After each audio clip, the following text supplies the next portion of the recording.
আসসালামু আলাইকুম, শুভ সকাল। আশা করি সকলে ভালো আছেন। আমরা অনেক ভালো আছি।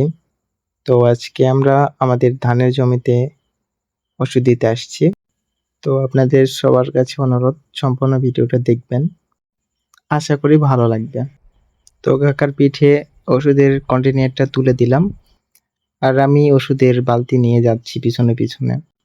তো আপনারা দেখতে পাচ্ছেন এত সকালে কত রোদ, রোদে কিছু দেখা যাচ্ছে না সামনের দিকে।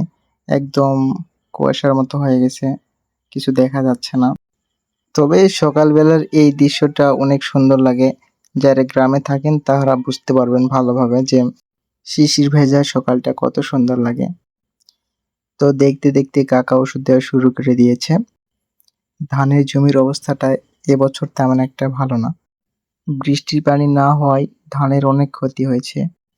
তার মধ্যে অন্যতম ক্ষতি হলো অতিরিক্ত রোদের কারণে অনেক পোকা লাগছে এবং পচাখানা রোগটা ধরেছে, যার জন্য ওষুধ দিতে এসেছি।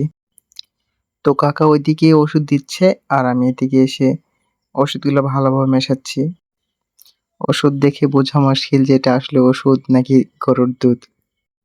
তো আমি ভালোভাবে ওষুধগুলো মেশানোর পরে একটু চারদিকে দেখতে লাগছিলাম। সত্যি বলতে সকালবেলা ধানের জমিতে অনেক সুন্দর একটা দৃশ্য দেখা যায়, যেটা গ্রামে না থাকলে বোঝা যাবে না। তো আজকের জন্য ভিডিওটি শেষ করলাম। আশা করি সকালে ভালো লাগছে। যদি ভিডিওটি ভালো লেগে থাকে অবশ্যই চ্যানেলটি সাবস্ক্রাইব করে দিবেন। ধন্যবাদ। আসসালামু আলাইকুম।